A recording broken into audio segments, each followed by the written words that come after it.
भाई। मैं मंच पर आमंत्रित करता हूँ हमारे बड़े भाई साहब चंद्रशेखर आजाद जी।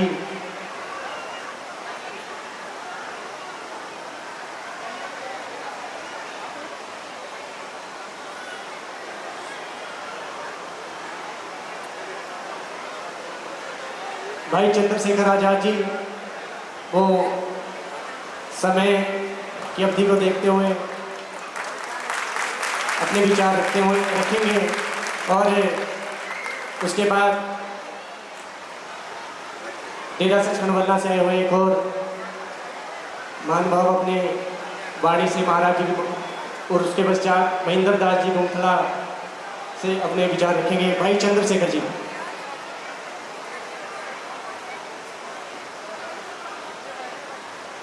जय गुरुदेव, धन गुरुदेव।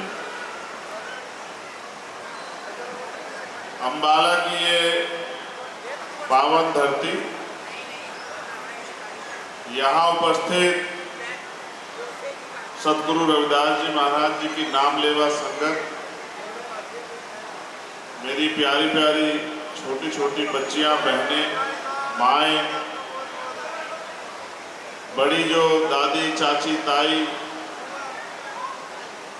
मेरे बाएं बाजू को उपस्थित नौजवान साथी, सम्मानित भाई और बुजुर्ग, और इस मंच पर उपस्थित हमारे सभी सच महापुरुष और जिनकी छत्र छाया में, जिनके आशीर्वाद से आज के समय में हम लोग अपने काम को आगे बढ़ा रहे हैं।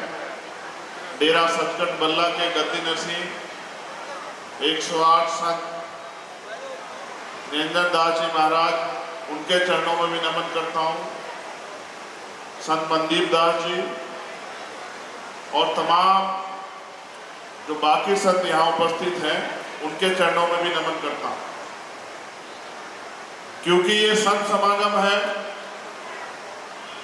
मैं तो जहाँ भी कभी जाता हूँ संत समागम में, महापुरुषों की वाणियों से कुछ ना कुछ सीखने के लिए जाता, क्योंकि जिंदगी हमेशा कुछ ना कुछ आपको सिखाती। और मेरा प्रयास ये है कि अपने संतों, गुरुओं, महापुरुषों से सीख सीख के, उनकी बात पे पहरा दे दे के हम लोग समाज को एकजुट करके आगे बढ़ते रहे। तो मैं सबसे पहले धन्यवाद दूंगा यहाँ की आयोजक कमेटी का, जिन्होंने यहाँ मुझे बुलाया, निमंत्रण भेजा। मैं उनका धन्यवाद करता हूँ। मुझे चंद बातें आपसे जो कहनी है वो ये है। पहली, सभी वाणियों में आपको ये सुनने को मिलेगा कि महाराज रविदास जी बेगमपुरा राज चाहते थे। मैं आपसे यहाँ पूछना चाहता हूं, आप में से कितने लोग चाहते हैं कि बेगमपुरा राज आए? आपको क्या लगता है कि बेगमपुरा राज कोई और लेके आएगा? जब महाराज जी की सोच पे पहरा देने वाले लोग बेगमपुरा राज के लिए संघर्ष नहीं करेंगे, पहरा नहीं देंगे उनकी बात पे, तो बेगमपुरा राज आएगा कैसे? और बिना बेगमपुरा के हमारे हालात बदलेंगे कैसे? महाराज कहते हैं कि ऐसा राज चाहिए जहां किसी को ना खाने के लिए अन्न की, तन ढकने के लिए कपड़े की, सर पे छत की, ऊंच नीच की कोई जगह ना हो। ऐसा राज चाहिए जहां ये सब बराबरी में हो, सबके लिए हो, सब जाति धर्मों के लिए हो, हर इंसान के लिए। लेकिन आज क्या है देश में? क्या हमारे सब लोग भरपेट खाना खा पा रहे हैं? क्या हमारे लोग, सब लोग अच्छा पहन पा रहे हैं? क्या सब लोग के सर पे पक्की छत है? क्या जाति धर्म के नाम पे जो अन्याय अत्याचार हो रहा है वो बंद हो गया? जब आप चारों तरफ जाके देखोगे, मैं देश में घूमता हूं, तो कभी कभी ऐसा लगता है कि इस जिंदगी से मौत अच्छी है, क्योंकि हमारे समाज का गौरव है हमारी माए बहनें। मैं धन्यवाद दूंगा जो सेवादार बहनें बैठी है। मैंने एक बहन को देखा कि उसने बच्चा गोद में लिया हुआ है और अपने काम पे डटी हुई है। मैं ऐसी वीरांगनाओं को, ऐसी बहनों को नमन करता हूं, उनको धन्यवाद देता हूं, उनकी वीरता को, शौर्य को। लेकिन आप ये भी जान लो कि इस भारत में लाखों लाखों महिलाओं का अन्याय अत्याचार सहना पड़ रहा है। आप जागरूक लोग हैं, आज सोशल मीडिया का युग है, रोज आपको खबर लगती होगी आपके जिलों में, आपके आसपास के प्रदेशों में, कि कहीं किसी बच्ची के साथ अन्याय हुआ, कहीं किसी बहन के साथ अन्याय हुआ, कहीं किसी माँ के साथ अन्याय हुआ। और ये क्यों हो रहा है, आपको अगर समझना हो तो इस बात को समझो कि आप अपनी गुरुओं की बात के साथ नहीं खड़े हो, आप अपनी गुरुओं की बात पे पहरा नहीं दे रहे हो, आप अपने संतों की बात पे नहीं खड़े हो।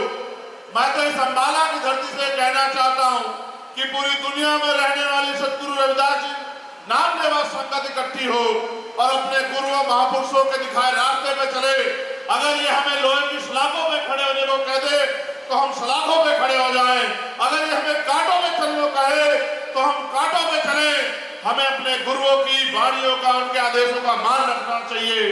और अगर हम ऐसा नहीं करेंगे तो जो आज हमारे साथ हो रहा है ये युगों युगों तक होता रहेगा। अगर हमें इससे मुक्ति चाहिए, अगर हमें गुलामी की बेड़ियां काटनी है, तो हमें अपने गुरुओं, संतों, अपने रहबरों की बात के साथ खड़ा होना पड़ेगा। मैं धन्यवाद देता हूं कि आप लाखों लाखों की संख्या में हमारे गुरुओं को सुनने के लिए यहाँ आए, मगर मैं आपसे आग्रह भी ये करूंगा कि आप उनकी बात के साथ भी खड़े हों। आप एक दिन आज या संत समागम में आके गुरुओं की बात सुन के चले जाओ और 364 दिन डर के कारण कि आपकी जिंदगी कहीं और से बदलेगी, इधर-उधर चक्कर काटते फिरो, इससे आपकी मुक्ति नहीं हो सकती है।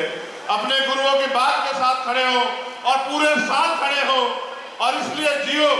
मैं कौम से भी कहना चाहता हूं कि कौम इसलिए जिए, सिर्फ अपने लिए ना जिए, अपनी आने वाली पीढ़ियों के लिए जिए, अपनी आने वाली नस्लों के लिए जिए, अपने वजूद के लिए जिए, मान सम्मान के साथ जिए। ऐसी बेलाचारी की, बेबसी की जिंदगी को जिंदगी नहीं है साथी। तो मैं धन्यवाद देता हूं।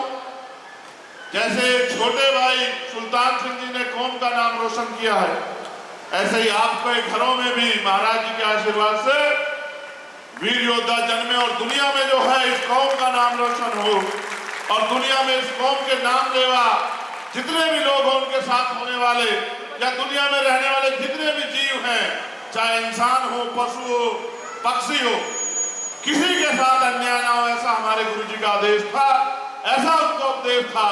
ऐसा बेगमपुरा राज आए, उसके लिए हमारे लहू का आखिरी कतरा भी लग जाए, उससे हमें पीछे नहीं हटना चाहिए।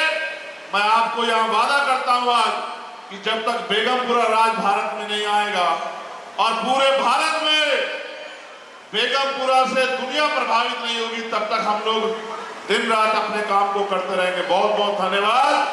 जय भीम, जय भारत, जय गुरुदेव, धन गुरुदेव, सतगुरु रविदास।